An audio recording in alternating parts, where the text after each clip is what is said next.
கடந்த இதே ஆண்டு இதே மாதம் சோதனையிடப்பட்டதற்கும் இந்த முறை சோதனையிடப்பட்டதற்கும் இடையேயான சோதனைகள் 23% அதிகரித்திருந்தாலும் இங்கே உள்ள விடயம் என்னவென்றால் அந்த சாதாரணமாக பார்ப்பது என்பது குறைந்து ஆழமாக பார்ப்பது என்பது கூடியிருக்கின்றது. ஒரு புரிந்துணர்வு ஒன்றுக்கு கனேடிய அரசும் அமெரிக்க அரசும் வர வேண்டிய தேவை இருக்கின்றது என்பதுதான் உண்மை. ஒர்க் ஃப்ரம் ஹோம் என்கின்ற நிலைப்பாட்டிலிருந்து மாறுபடுகின்ற பொழுது, குறிப்பாக இப்பொழுது மாநகர சபைகள், மாகாண அரசு போன்றவை எல்லாம் இந்த நிலையிலிருந்து மாறி வருகின்றன. அது போன்று இந்த மத்திய அரசு கூட இந்த நிலையிலிருந்து மாறி இந்த ஊழியர்கள் மீண்டும் வேலைக்கு வளமையாக திரும்பி செல்லப்படும் பொழுது இந்த பழுக்கள் வேலை, அதாவது வேலையில் உள்ள தங்கல்கள் எல்லாம் தவிர்க்கப்படலாம். இது உண்மையிலேயே ஒரு மனித சுதந்திரத்தை பாதிக்கின்ற அல்லது இரண்டு இணைபிரியா நாடுகளிடையே உள்ள ஒரு ஈகைத்தன்மை அல்லது இரண்டு புரிந்துணர்வு தன்மை என்பதை சற்றே விரிவுபட வைப்பதாகவும், விவரவாளர்கள் சம்பந்தமாக அல்லது இந்த வழக்கறிஞர் குறிப்பிட்டது போல தங்களுக்கு வருகின்ற முறைப்பாடுகள் தவிர்த்து இது பலரையும், அதாவது சாதாரணமாக நடைமுறை தொழிலில் இப்பொழுது இந்த சாதாரணமாக நாளாந்தம் பயணம் மேற்கொள்வதற்கான பயண ஏற்பாடுகளை வைத்திருப்போர், அங்கே தொழில் செய்வதற்கு, அதாவது அமெரிக்க எல்லையில் உள்ள நகரங்களில் பணியாற்றுவதற்கு அல்லது வாகன ஓட்டிகளாகவோ அல்லது வேறு தொழில்துறை சார்பாகவோ செல்கின்ற நடவடிக்கைகளுக்கான அந்த பயண தணிக்கை உள்ள இடங்களில் எல்லாம் இவ்வாறான செயற்பாடுகள் இடம்பெறுகின்ற பொழுது நிச்சயமாக அது மனதளவில் கனேடியர்களை ஒரு பாதிப்பிற்கு உள்ளாக்குகின்ற சந்தர்ப்பத்தை கொடுத்தாலும் இது நிச்சயமாக ஒரு அறைக்குள் வர வேண்டிய தேவையை ஏற்படுத்துகின்றது.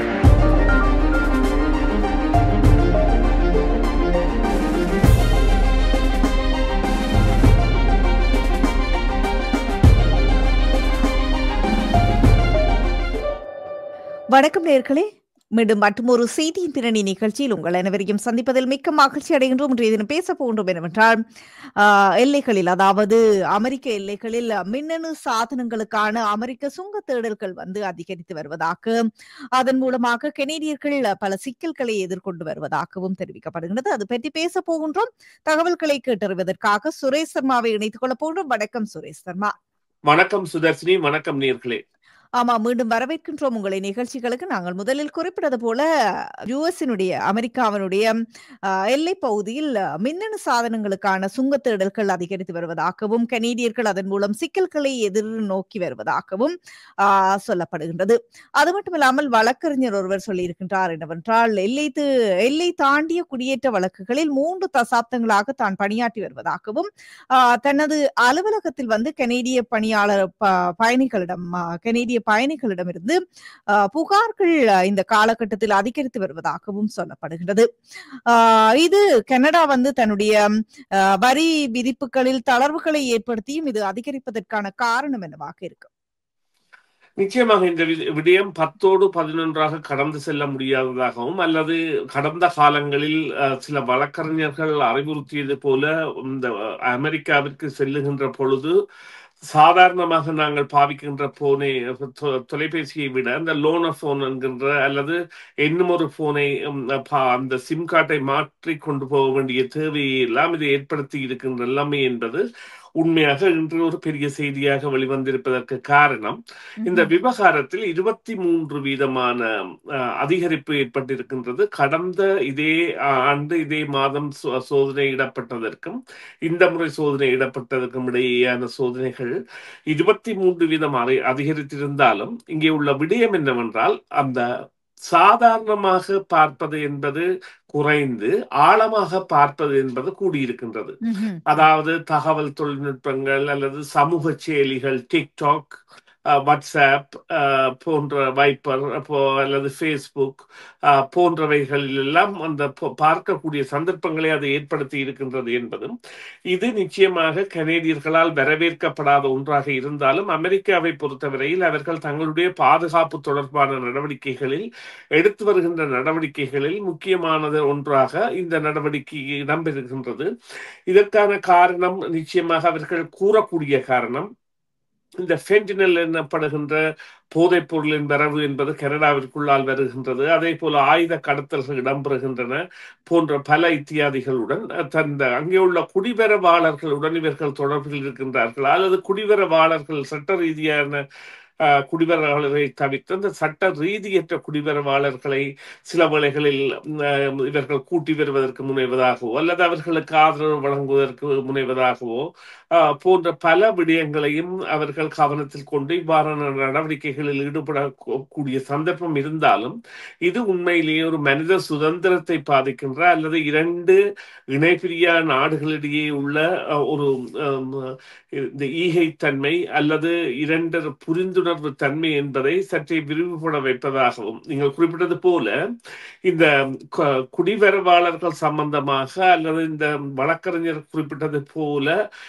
தங்களுக்கு வருகின்ற முறைப்பாடுகள் தவிர்த்து இது பலரையும், அதாவது சாதாரணமாக நடைமுறை தொழிலில் இப்பொழுது இந்த சாதாரணமாக நாளாந்தம் பயணம் மேற்கொள்வதற்கான பயண ஏற்பாடுகளை வைத்திருப்போர் அங்கே தொழில் செய்வதற்கு, அதாவது அமெரிக்க எல்லையில் உள்ள நகரங்களில் பணியாற்றுவதற்கு அல்லது வாகன ஓட்டிகளாகவோ அல்லது வேறு தொழில்துறை சார்பாகவோ செல்கின்ற நடவடிக்கைகளுக்கான அந்த பயண தணிக்கை உள்ள இடங்களில் எல்லாம் இவ்வாறான செயற்பாடுகள் இடம்பெறுகின்ற பொழுது நிச்சயமாக அது மனதளவில் கனேடியர்களை ஒரு இந்த பாதிப்பிற்கு உள்ளாக்குகின்ற சந்தர்ப்பத்தை கொடுத்தாலும் இது நிச்சயமாக ஒரு அறைக்குள் வர வேண்டிய தேவையை ஏற்படுத்துகின்றது என்றால் எவ்வாறு இவ்வாறான உடனடி இந்த உயர்ச்சி என்பது தேடுதல்களின் முயற்சி என்பது அதிகரிக்கின்றது என்பதை அமெரிக்கர்களுக்கு விளங்கப்படுத்த வேண்டிய அல்லது புரியப்படுத்த வேண்டிய தேவையை ஏற்படுத்தியிருக்கின்றது. நிச்சயமாக இது பொதுமக்கள் பாதுகாப்பு அமைச்சு மற்றும்